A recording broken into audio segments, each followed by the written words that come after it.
జై శ్రీరామ్. నేను మౌనికా శంకర.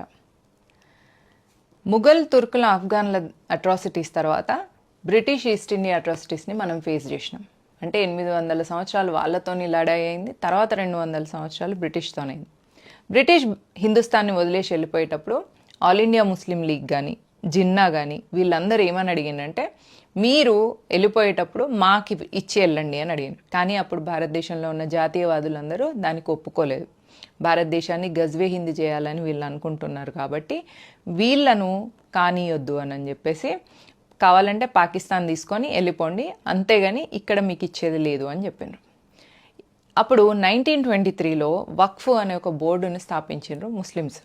అదేంటిది అంటే, భారతదేశంలో ఇక్కడ నిజాం నిరంకుశ పాలనలో మనల్ని చిత్రవదలు చేసి హిందూ సమాజం నుంచి వెళ్ళి రక్తం పీల్చి వాళ్ళు సంపాదించుకున్న ఆస్తులన్నింటినీ వక్ఫ్కి ఇచ్చేసి ఇక్కడున్న ముస్లింలు పాకిస్తాన్ పోయినాక అక్కడున్న హిందువుల్ని ఇక్కడికి తన్ని ధర్మేసి వాళ్ళ ఆస్తులను వాళ్ళ ఇళ్ళను ఆక్యుపై చేసుకున్నదే కాకుండా ఇక్కడ వీళ్ళ ఆస్తులను వక్ఫ్కి ఇచ్చేసి ఇక్కడ నుంచి వచ్చే రెంట్లను అక్కడ వాళ్ళు ట్రాన్స్ఫర్ చేయించుకున్నారు.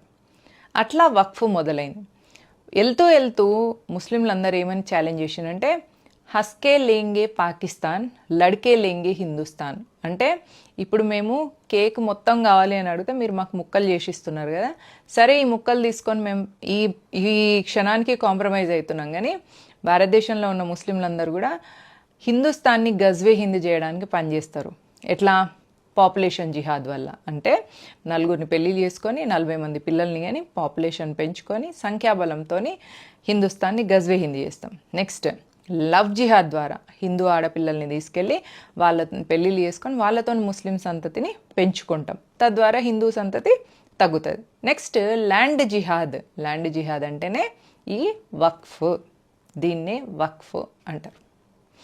ఇప్పుడు ఆఫ్ఘనిస్తాన్ అయిపోయింది, పాకిస్తాన్ అయిపోయింది, బంగ్లాదేశ్ అయిపోయింది, ఇక మిగిలిన హిందుస్థాన్ని గజ్వే హిందూ చేయాలన్న ప్లాన్తో 1923 నుంచి ముస్లిం లీగ్ 1947లో పాకిస్తాన్ వెళ్ళిపోయిన పని చేస్తూ వీళ్లకు తోడు దొంగలుగా కాంగ్రెస్ ప్రభుత్వం అయిపోయి మైనారిటీ అపీజ్మెంట్ చేస్తూ 1995లో వక్ఫ్కి లీగల్గా సూపర్ పవర్స్ ఇచ్చింది.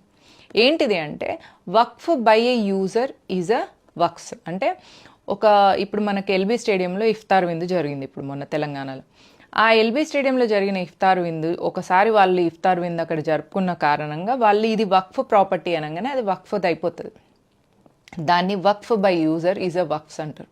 బెంగళూరులో కూడా ఒక పార్కులో వాళ్ళు నమాజ్ చేసుకున్నందుకు దాన్ని వక్ఫ్ది అని క్లెయిమ్ చేయడం వల్ల ఆ ల్యాండ్ వక్ఫ్కి వెళ్ళిపోయింది.